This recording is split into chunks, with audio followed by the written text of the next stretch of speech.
அனைவருக்கும் வணக்கம். இன்றைக்கி நம்ம அக்னி நட்சத்திரத்தின் காரணம் என்ன, எத்தனை நாள் கடைப்பிடிக்குது, எதுக்காக இத்தனை நாள் நம்ம கடைப்பிடிக்கிறோம் அப்படிங்கிற புராண காரணத்தை தான் தெரிஞ்சுக்க போகிறோம். அக்னி நட்சத்திரம் அப்படிங்கிறது தமிழ் மாதம் சித்திரை மாதம் கடைசியில் 10 நாளும் வைகாசி மாதம் முதல் 14 நாளும் சேர்ந்து தான் வரும். ஒவ்வொரு வருஷமும் சித்திரை மாதம் 21ஆம் தேதியிலிருந்து வைகாசி மாதம் 14ஆம் தேதி வரைக்கும் தான் வெயிலோட தாக்கம் ரொம்ப கடுமையாக இருக்குது. அதனால் இதை நம்ம அக்னி நட்சத்திரம்னு சொல்லுவோம். இந்த சமயத்தில் மற்ற நாட்களை விட சூரியனோட வெப்பம் ரொம்ப ஜாஸ்தியாகவும் இருக்கும். இதை கத்திரி வெயில் காலம்னு பெரியவங்க சொல்லுவாங்க. இந்த 2020-24க்கு பார்த்தீங்க அப்படின்னா மே 4ஆம் தேதியிலிருந்து வருகிற மே 28ஆம் தேதி வரைக்கும் இந்த கத்திரி வெயில் காலம் இருக்கிறது.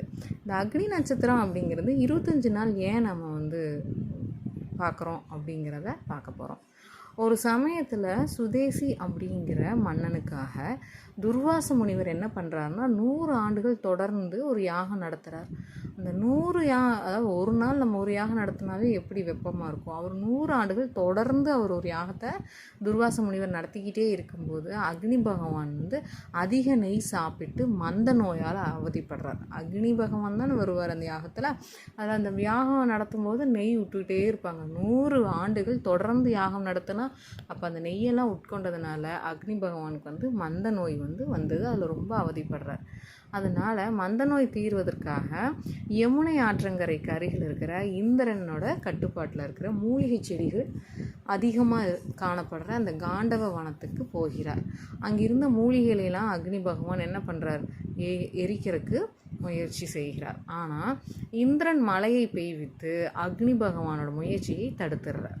கிருஷ்ண பரமாத்மாவிடமும் அர்ஜுனனிடம் உதவி செய்யும்படி போய் அக்னி பகவான் கேட்குறார். அந்த காண்டவ வனத்தை அழித்து இந்திர பிரதேசம் கட்டுவதற்கு பாண்டவர்களும் திட்டமிட்டு கொண்டிருந்தாங்க. மிகப்பெரிய வனத்தை எப்படி அழிப்பது, அது தப்பு அப்படின்னு திகைச்சிட்டு இருக்காங்க. அப்போது அக்னி பகவானுக்கு உதவி செய்கிறதா அர்ஜுனன் வாக்களிச்சிடுறார். அக்னி பகவானும் அதுக்கு தேவையான காண்டீப வில், அம்புகள், அம்பரத்தூணி அதையெல்லாம் அர்ஜுனனுக்கு வழங்கிடுறார். அப்போது கிருஷ்ண பரமாத்மா கூறுறாரு என்ன அப்படின்னா, அக்னி தேவனே, உன் பசியை தீர்த்து கொள்ள இந்த காட்டிற்குள் 21 நாட்கள் மட்டுமே நீ இருக்க வேண்டும் அப்படின்னு சொல்லிடுறார். அந்த நேரத்தில் இந்திர பகவான் என்ன பண்ணுறாருன்னா மலையை பேய வைக்கிறாங்க, ட்ரை பண்ணுறாரு. அவரை மழை பெய்ய வைக்காமல் பார்த்துக்கு நாங்கள் பொறுப்பு அப்படின்னும் கிருஷ்ண பரமாத்மா சொல்லிடுறார். அதுக்கப்புறம் அக்னி தேவன் என்ன பண்ணுறாருனா காண்டவ வனத்துக்குள்ள நுழைந்து வனத்தை எரிக்க தொடங்கிறார். அவருக்கு இருக்கிற காலம் 21 நாட்கள் மட்டுமே. அதில் முதல் 7 நாட்கள் பூமியோட கீழ்ப்பகுதியை எரிச்சிடுறாரு. அப்போ வெப்பம் மெதுவாக பரவ ஆரம்பிச்சிருது. அடுத்த 7 நாட்கள் நன்கு வளர்ந்துருந்த அடர்ந்த காட்டை எரிக்கிறார். அப்போ வெப்பம் கடுமையாக பரவிடுது. கடைசி 7 நாட்கள் பாறைகள்லாம் முழுங்குறாரு. அப்போ வெப்பத்தோட தாக்கம் இப்படி கொஞ்சமாக குறைந்துருது.